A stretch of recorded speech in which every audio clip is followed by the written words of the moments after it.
Assalamu alaikum students. Today we are going to study the series of lectures which are based on academic skills. And our first lecture is about letter writing, which is a part of academic skills. इससे पहले कि हम letter writing को start करें तो academic skills क्या होती हैं इनका एक ब्रीफ ओवरव्यू जायज़ा या तारुफ लेना लाजमी बनता है। तो देख लेते हैं एकेडमिक स्किल्स क्या है, ये क्यों पढ़ाई जाती हैं, इनकी अहमियत क्या है और इन चीज़ों में शामिल कौन कौन सी स्किल्स होती हैं। Academic skills Academic skills are made up of core skills such as academic writing, presentation skills, and referencing, which underpin more complex skills such as critical thinking and reflective practice. कहने का मतलब ये है कि academic writing, presentation skills and referencing ये basic या core skills जो हैं ये अगर स्टूडेंट्स को सिखा दी जाएं तो इनकी बुनियाद पर या इनके सपोर्ट से चंद एक और ख़ास सलाहियतें या स्किल्स भी स्टूडेंट्स के अंदर डेवलप हो जाती हैं जो उसको हेल्प आउट करती है during their course of studies and after the studies when they join their profession relevant profession and practical field. यानी इन कोर स्किल्स की बुनियाद पर क्रिटिकल थिंकिंग डेवलप होती है और रिफ्लेक्टिव प्रैक्टिसेस उनके अंदर पैदा होती हैं। क्रिटिकल थिंकिंग का मतलब तो ये है कि आप क्रिटिकली इवेल्युएट करते हैं, जायज़ा लेते हैं किसी भी चीज़ का, बजाय इसके कि ब्लाइंड फॉलोइंग आप करें। आप क्रिटिकली एनालाइज करते हैं और इवेल्युएशन करते हैं। रिफ्लेक्टिव का मतलब ये है कि आप रिफ्लेक्ट करते हैं, सोचते हैं, तसव्वुर में लाते हैं चीज़ों को जो आपके सामने न्यू सिचुएशंस आती हैं, नए प्रॉब्लम्स आते हैं, गिव अंडर प्रेजेंट सर्कमस्टांसेस आप रिफ्लेक्ट करते हैं, सोचते हैं उन चीज़ों के बारे में। Academic skills make students more confident, efficient learners and well prepared. इनकी अहमियत क्यों है एकेडमिक स्किल्स की, ये पार्ट ऑफ द सिलेबस या कोर्स क्यों बनाया जाता है इनको? इसलिए कि स्टूडेंट्स को अगर ये स्किल्स अच्छे तरीके से सिखा दी जाए तो वो ज़्यादा कॉन्फिडेंट हो जाते हैं during their studies and after completing there studies. Efficient learners अच्छे तरीक़ों से चीज़ों को सीखने समझने की सलाहियत उनमें पैदा हो जाती है स्टडीज़ के दौरान में भी, और प्रोफेशनल लाइफ में अगर कोई नई सिचुएशन का उन्हें वास्ता पड़े तो वो उससे जल्दी सीखने के काबिल हो जाते हैं, ये सलाहियत उनमें पैदा हो जाती है। And well prepared for their exams. These include, अब इन एकेडमिक स्किल्स में 5 जो है बुनियादी एरियाज शामिल हैं जो उसके बाद रिलेटेड स्किल्स या टेक्निक्स या स्ट्रैटेजीज पर मुश्तमिल होते हैं। 5 बेसिक फोर्स में academic discourse, academic text strategies, academic strategies, composition and comprehension. अब इनका थोड़ा सा ब्रीफ इंट्रोडक्शन समझ लेते हैं कि ये है क्या चीज़, ये 5 बेसिक एरियाज जो है।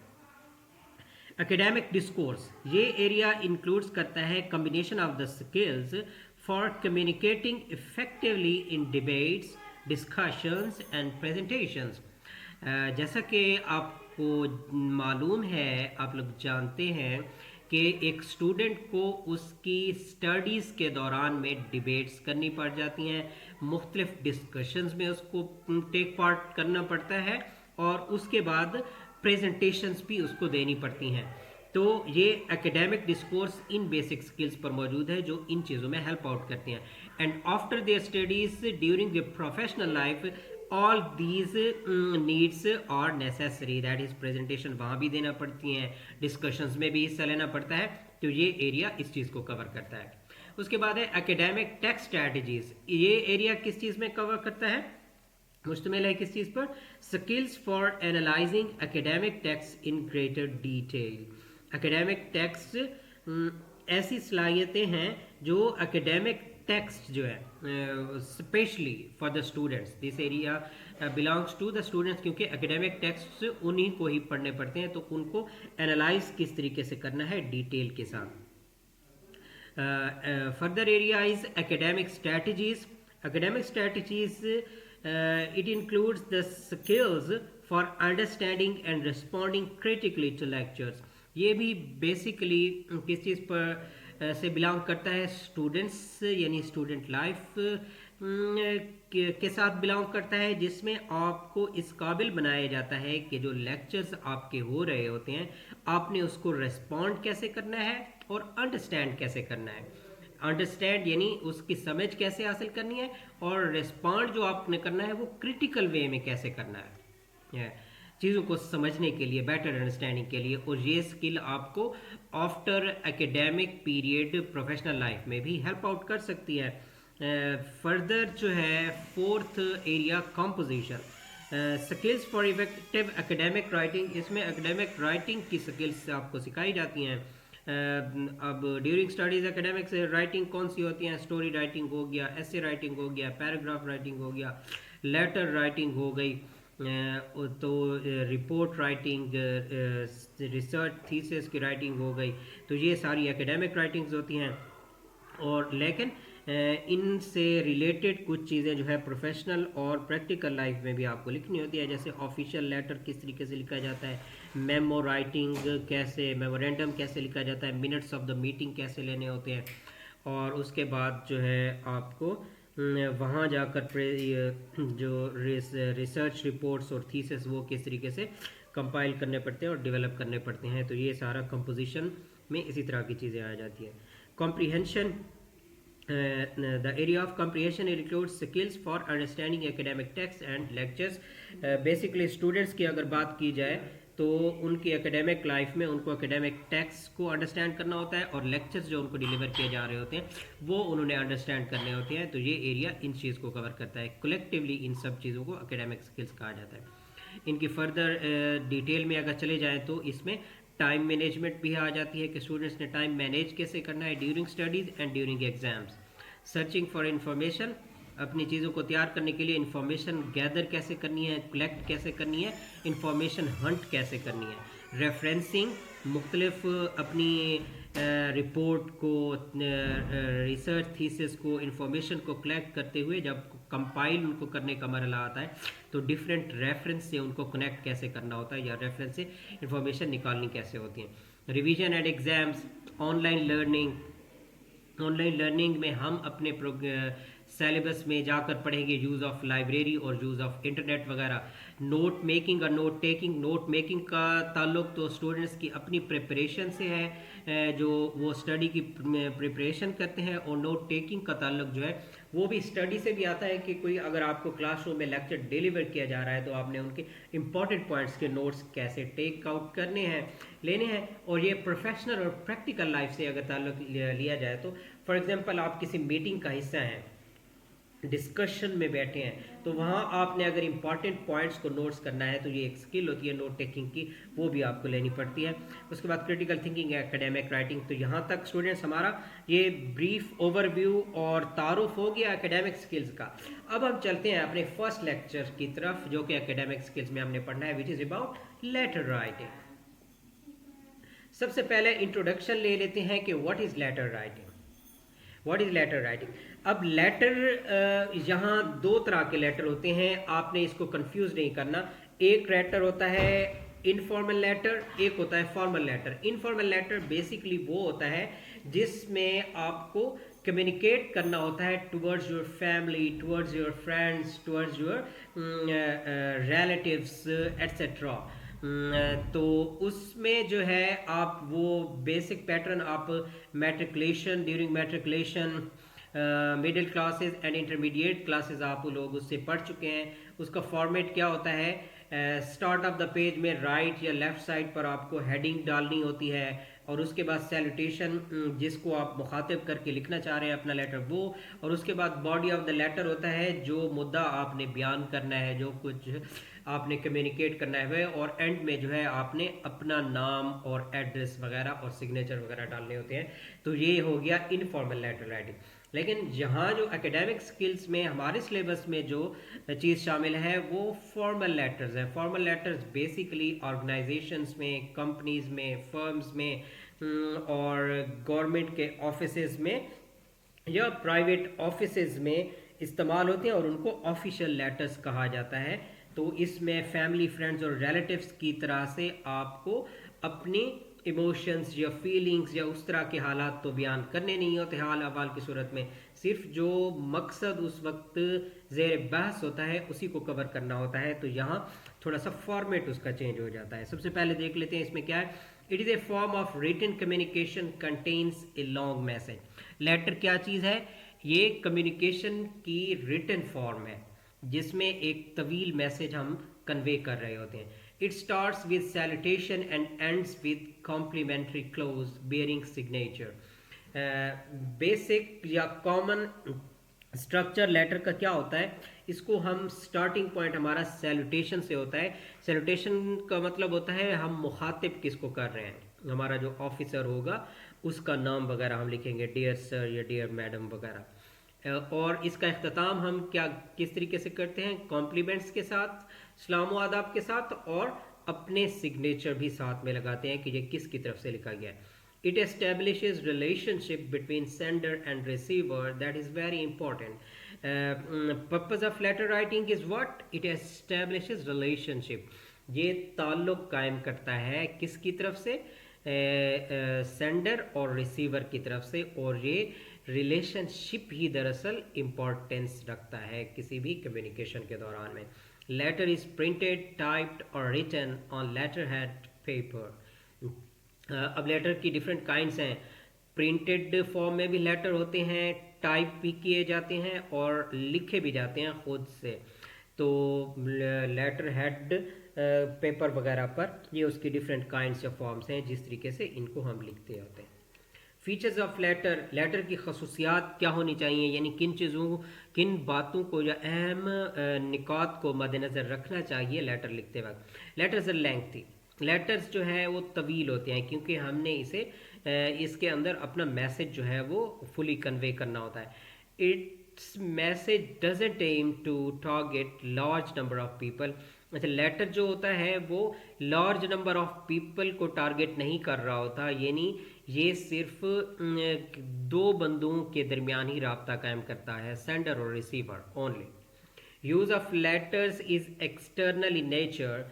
एक्सटर्नल इन नेचर है, एक्सटर्नल इन नेचर से मुराद क्या हो गया, यानी ये भेजा जाएगा जब हम अगर प्रोफेशनल लाइफ को देखें तो वहाँ क्या होगा, दैट इज़ सप्लायर्स की तरफ भेजा जाएगा, कस्टमर्स की तरफ भेजा जाएगा, मैन्युफैक्चरर्स की तरफ भेजा जाएगा, या जो आपके क्लाइंट्स हैं या सबऑर्डिनेट्स आपके मातिहत हैं, अगर आप उनके ऑफिसर हैं तो इन ही की तरफ ये भेजा जाएगा। इस लिहाज से ये क्या है, एक्सटर्नल इन नेचर है। Letters are very formal and contain lot of information. ये फॉर्मल नेचर के होते हैं। फॉर्मल उसी चीज़ को कहा जाता है जिसमें आप अपनी फीलिंग्स, इमोशंस या विशेस का इजहार बहुत कम करते हैं, सिर्फ टू द पॉइंट बात की जाती है और जो मकसद या इशू से मुताल्लिक ही होती है। कंटेन्स लॉट ऑफ इंफॉर्मेशन, और उस मैसेज की एक्सप्लेनेशन के लिए इंफॉर्मेशन आप प्रूफ की सूरत में उसमें बता रहे होते हैं। Letters are written professionally in third person. Professional letters को हमेशा थर्ड पर्सन में लिखा जाता है, प्रोफेशनल लेटर्स को। It serves as evidence for both the parties concerned. ये लेटर का एक मकसद ये भी होता है कि जिन दो पार्टीज़ को मुखातिब करके, यानी जिनके दरमियान ये कम्युनिकेशन चल रही थी, उन दोनों के लिए एक एविडेंस का किरदार भी अदा करता है कि फ़लाँ मामले पर फ़लाँ बात हुई थी या हो चुकी है। Letters are best mode of communication that can be use for giving और सीकिंग टू और फ्रॉम एन एक्सटर्नल पार्टी। इनको कम्युनिकेट करने का बेहतरीन तरीका कहा जाता है लेटर्स को, क्योंकि ये यूज़ किए जाते हैं इंफॉर्मेशन देने के लिए एक्सटर्नल पार्टी को, या एक्सटर्नल पार्टी से जो है इंफॉर्मेशन लेने के लिए भी इनको यूज़ किया जाता है। It helps to persuade the receiver, और इसका मकसद क्या होता है कि हम जिसको भेज रहे हैं ख़त उसको कायल करना या आमादा करना कि जो मुद्दा मकसद उसमें बयान किया गया है वो उसके मुताबिक रेस्पॉन्ड करे आपको। अब जो है लेटर लिखने का तरीका हम पढ़ने लगे हैं। Parts of a letter. एक ऑफिशियल लेटर में जो है कौन कौन सी चीज़ें शामिल होती हैं। सबसे पहला हिस्सा जो पार्ट जो होता है उसको एड्रेस कहते हैं, और उसके बाद दूसरा हिस्सा जो है वो सैल्यूटेशन पर मुश्तमिल होता है।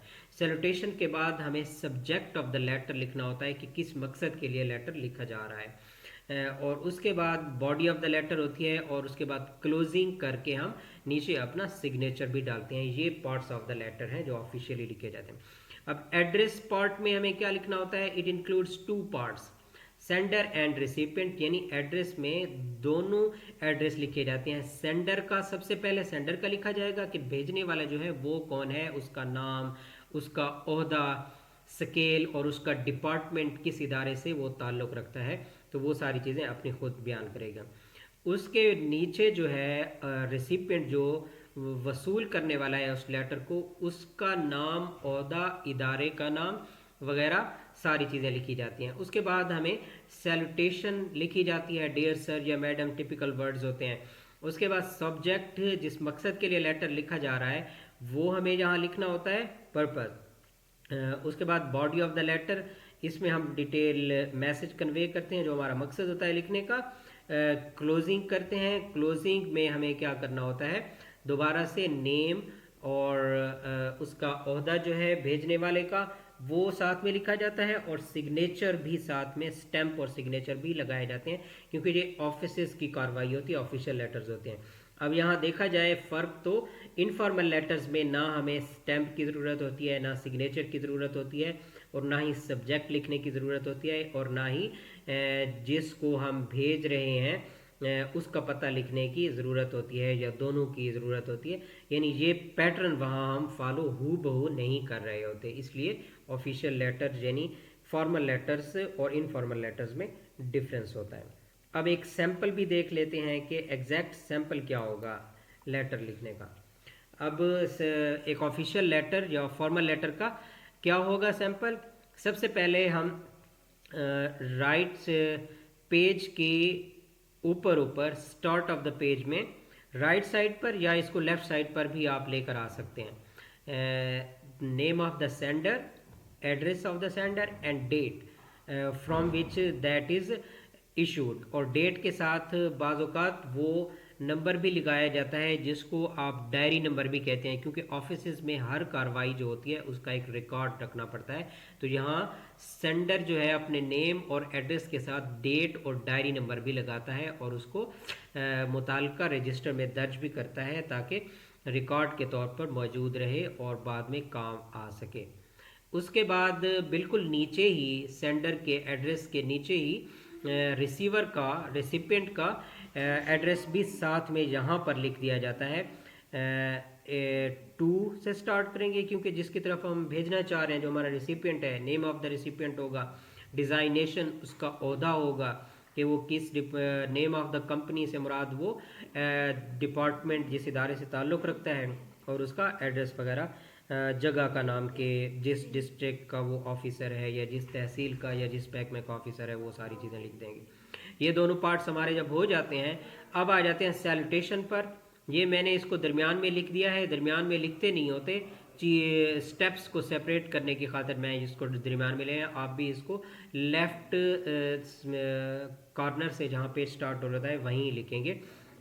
सैल्यूटेशन में टिपिकल वर्ड्स डियर सर या मैडम ही आ जाते हैं। उसके बाद सब्जेक्ट है, सब्जेक्ट में फिर आप लोगों को वो चीज़ लिखनी होती है जिस मकसद के लिए वो चीज़ लिखी गई है। उसके बाद बॉडी ऑफ द लेटर आ जाता है। बॉडी ऑफ द लेटर में क्या होना चाहिए, write 2 to 3 paragraphs including the reason behind the letter, यानी mostly body of the letter में 2 या 3 ही होते हैं पैराग्राफ्स, जिसमें आप अपनी वजूहात बयान करते हैं कि ये लेटर क्यों लिखा, जो सब्जेक्ट ऊपर बयान करके आए थे। Make sure that letter is concise without dragging too much, क्योंकि ऑफिशियली टू द पॉइंट बातें हो रही होती हैं, तो आपका लेटर की लेंथ या डिटेल्स जो है वो कंसाइज होनी चाहिए। इधर उधर की एक्स्ट्रा डिटेल्स जो है वो स्किप कर दी जाती हैं, या अननेसेसरी इंफॉर्मेशन या अनइम्पॉर्टेंट इंफॉर्मेशन उनको ड्रैग इन नहीं किया जाता बल्कि ड्रैग आउट कर दिया जाता है। अब क्लोज करना है। क्लोजिंग में थैंक यू, इस तरह के आप जुमले अदा कर सकते हैं, क्योंकि ये ऑफिशियल लेटर है और इसमें आपको ये उम्मीद लगानी होती है कि आपको रिस्पॉन्ड किया जाएगा, या आपकी बात जो आप बयान करना चाहते हैं जिस पर्टिकुलर प्रॉब्लम या इशू से मुतालिक, उसको तवज्जो दी जाएगी, अंडर कंसिडरेशन लिया जाएगा। तो इस तरह के अल्फाज से इख्तिताम कर सकते हैं, thank you for your consideration, और या फिर waiting for your response etcetera. अब जो है क्लोजिंग करनी है, योर्स सिंसियरली, और उसके बाद आपका नेम होगा सेंडर का, और उसके बाद सिग्नेचर का मतलब सिग्नेचर भी होता है और साथ में स्टैम्प वगैरह भी होती है। तो ये है sample of the official letter, जिसको हमने सीखना है और समझना है, और इस तरह का लेटर आपको एग्ज़ाम में आ सकता है। उम्मीद है आपको समझ आ चुका होगा। इस लेक्चर को बार बार गौर से सुने और देखें, और इस तरह के ऑफिशियल लेटर लिखने की प्रैक्टिस करें अपनी तरफ से, फ़र्ज़ी तौर पर बनाने के। फॉर एग्ज़ाम्पल, अगर आप एजुकेशन के महकमे से ताल्लुक़ रखते हैं, तो आप एक टीचर हैं या एयू हैं, और आपने एक लेटर लिखना है अपने ऑफिस या अपने स्कूल के ऑफिस की तरफ से अपने डीईओ की तरफ या डिप्टी डीईओ की तरफ। तो सबसे पहले आप अपना नेम, एड्रेस और डेट लिखेंगे, और अपने स्कूल में जो डायरी नंबर आपने लगाया था वो लगाएंगे। उसके बाद 2 के बाद अपना जो ऑफिसर है आपका, नेम ऑफ द रेसिपिएंट, उसमें आप वो लिखेंगे, और उसका designation, for example district education officer Punjab school education department, और उसके बाद एड्रेस में लिया डिस्ट्रिक्ट वगैरह, ये सारी चीज़ें आ जाएंगी। सैल्यूटेशन में डियर सर लिखने के बाद सब्जेक्ट जिस मकसद के लिए, फॉर एग्जांपल आपको कोई मसला है, आपकी तनख्वाह रुकी हुई है, या आपके ख़िलाफ़ कोई इंक्वायरी चल रही है, जो भी सब्जेक्ट आप लिखेंगे। उसके बाद बॉडी ऑफ लेटर में वो मुताल्लिका चीज़ें बयान करके, कोई सबूत वगैरह, कोई हवाला देना है, रेफरेंस देना है, तो वो भी साथ लिख देंगे। एंड आप करेंगे thank you for your consideration या वेटिंग फॉर योर रिस्पांस, और एंड में जो है आप अपना नेम और सिग्नेचर और स्कूल की स्टैम्प वगैरह साथ में लगा देंगे। इस तरीके से जो ऑफिशियल लेटर हो जाएगा। एक और लेक्चर के साथ आप इंतज़ार कीजिएगा, जल्द ही एक और टॉपिक के साथ हम हाजिर होंगे।